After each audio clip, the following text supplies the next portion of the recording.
Hello my lovely friends, welcome back to DIY with Marissa. Today we're going to be doing some tie-dyeing and experimenting as well. So let's get right into it.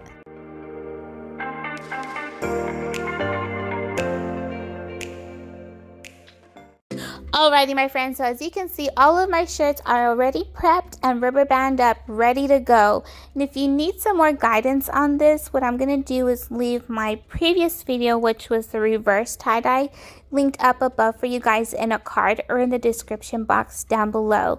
And in that video, I have a little bit of an in-depth tutorial on how to prepare your shirts with the rubber bands.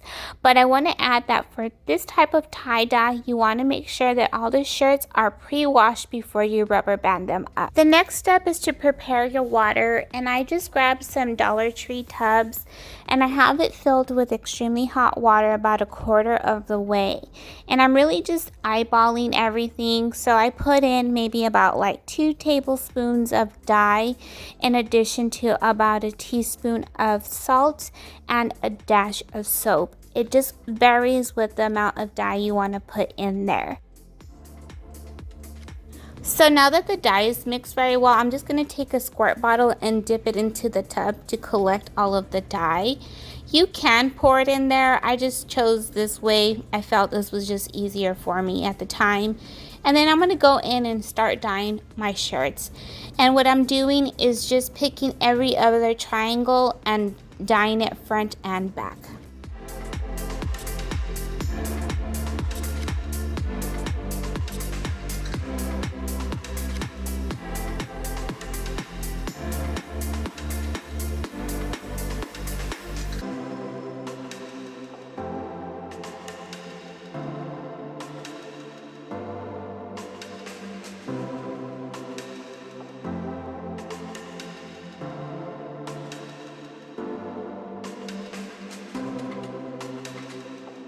So this is the part where I really wanted to experiment with different colored shirts other than the white.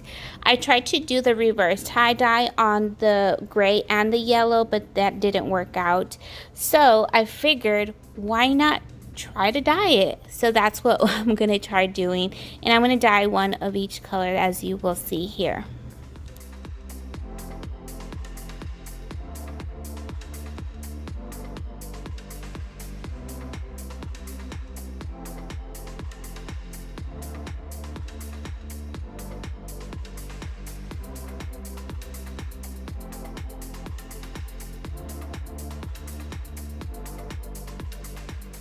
Off camera, I went in and mixed the other dye, and as you can see, it is very prominent. I went a little too heavy with the dye, but it's not bad. I was just envisioning a lighter type of pastel color, and so I decided, since I had already mixed it, I was just gonna experiment, because that's kind of what we're doing right now, is experimenting. So I went ahead and just kind of played around with the different types of colors. I mixed these two together. I went in just single-handedly with just one color, and you guys will be shocked at the end results.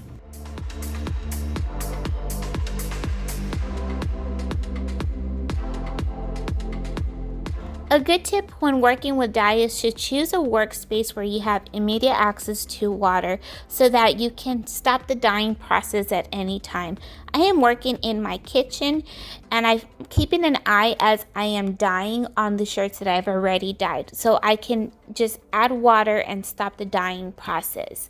Now, I will highly recommend that you leave your rubber bands intact when you are rinsing out your shirts with warm water before you put them in wash.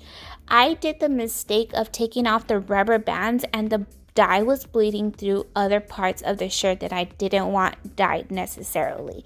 So just keep that in mind. And once the water is completely rinsed through, like clear, then you know that the dye is completely off, and then you can add it to your wash with warm water.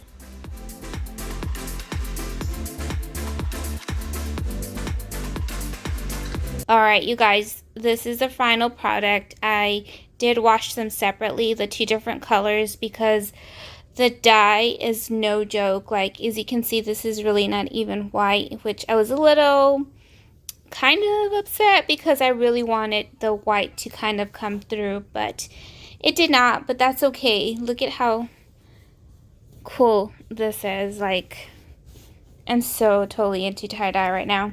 But like I said, these are just kind of like shirts just to lounge around in, and we've been working in the backyard a lot, so these come in handy.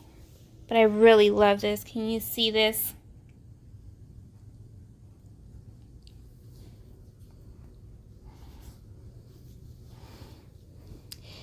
This one is one of my favorites, I'm not gonna lie.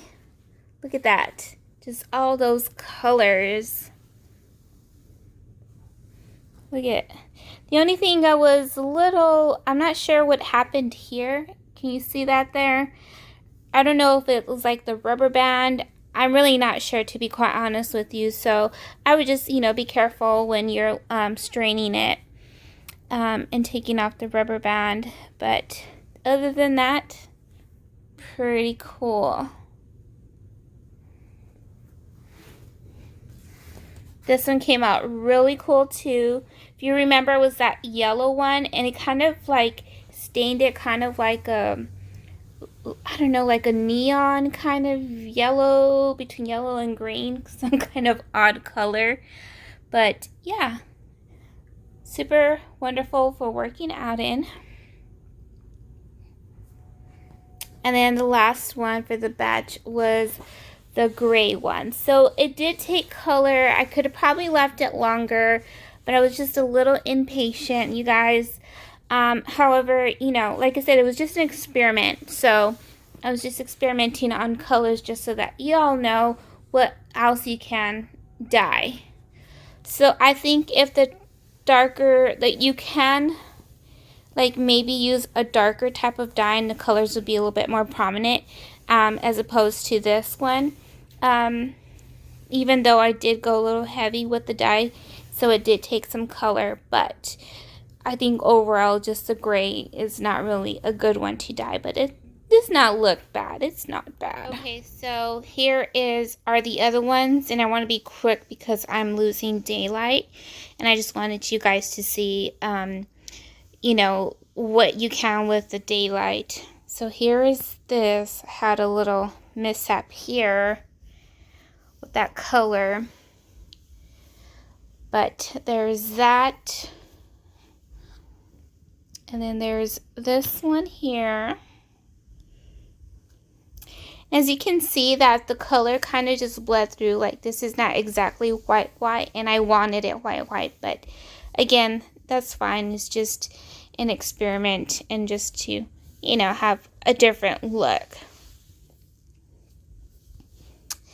And then I really do not like this one. I think the other color came out better, but this one is just, it's awful.